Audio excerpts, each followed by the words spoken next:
ತುಮಕೂರಿನಲ್ಲಿ ನೂತನವಾಗಿ ನಿರ್ಮಾಣಗೊಂಡಿರುವ ಮೆಡಿತಾ ಹಾರ್ಟ್ ಸೆಂಟರ್ ಮತ್ತು ಮಲ್ಟಿ ಸ್ಪೆಷಾಲಿಟಿ ಆಸ್ಪತ್ರೆಯನ್ನು ನಿನ್ನೆ ಗೃಹ ಸಚಿವ ಡಾ ಜಿ ಪರಮೇಶ್ವರ್ ಉದ್ಘಾಟಿಸಿದರು. ಈ ಸಂದರ್ಭದಲ್ಲಿ ಸಿದ್ದಗಂಗಾ ಮಠಾಧ್ಯಕ್ಷ ಸಿದ್ದಲಿಂಗ ಸ್ವಾಮೀಜಿ, ಶಾಸಕ ಬಿ ಸುರೇಶ್ ಗೌಡ, ಮಾಜಿ ಸಂಸದ ಜಿಎಸ್ ಬಸವರಾಜ್, ಮೆಡಿತಾ ಹಾರ್ಟ್ ಸೆಂಟರ್ನ ಡಾ ಎಚ್ಎಂ ಭಾನುಪ್ರಕಾಶ್ ಮತ್ತಿತರರು ಉಪಸ್ಥಿತರಿದ್ದರು.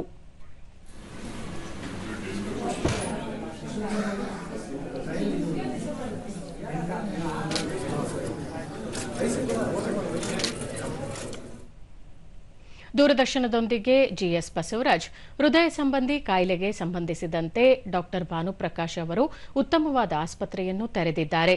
ಅವರ ವೈದ್ಯಕೀಯ ಸೇವೆ ಕಾರ್ಯ ಪ್ರಶಂಸನೀಯ ಎಂದು ಹೇಳಿದರು.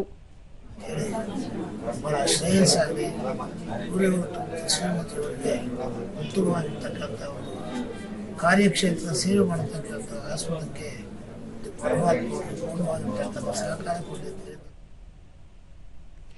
ಡಾ ಎಚ್ಎಂ ಭಾನುಪ್ರಕಾಶ್, ಹೃದಯಕ್ಕೆ ಸಂಬಂಧಿಸಿದ ಎಲ್ಲಾ ಕಾಯಿಲೆಗಳಿಗೆ ತಕ್ಷಣದ ಮತ್ತು 24 ಗಂಟೆಯ ಕಾಲ ಚಿಕಿತ್ಸೆ ದೊರಕಿಸಿಕೊಡುವ ಉದ್ದೇಶದಿಂದ ಮೆಡಿತಾ ಹಾರ್ಟ್ ಸೆಂಟರ್ ಆರಂಭಿಸಿದ್ದೇವೆ.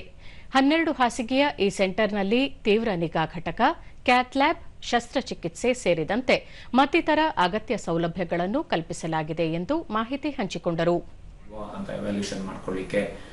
ಪರೀಕ್ಷೆಗಳಿರಬಹುದು, ಆ ಥರದ್ದೆಲ್ಲದನ್ನು ಕೂಡ ಇಮ್ಮಿಡಿಯೇಟ್ ಆಗಿ ಆಗ್ತಕ್ಕಂಥ ಒಂದು ವ್ಯವಸ್ಥೆಯನ್ನು ನಮ್ಮ ಆಸ್ಪತ್ರೆಯಲ್ಲಿ ನಾವು ಕಲ್ಪಿಸ್ಕೊಡ್ತಾ ಇದ್ದೇವೆ. ಸೊ ಅದು ಎಲ್ರಿಗೂ ಕೂಡ ಅನುಕೂಲ ಆಗಲಿ ಅನ್ನೋ ಉದ್ದೇಶದಿಂದ ಮತ್ತೆ ಕೈಗೆಟುಕೋ ದರದಲ್ಲಿ ಕೊಡಬೇಕು ಅನ್ನೋ ಉದ್ದೇಶದಿಂದ ನಾವು ಮಾಡ್ತಿರ್ತಕ್ಕಂಥ ಒಂದು ವ್ಯವಸ್ಥೆ ಇದು.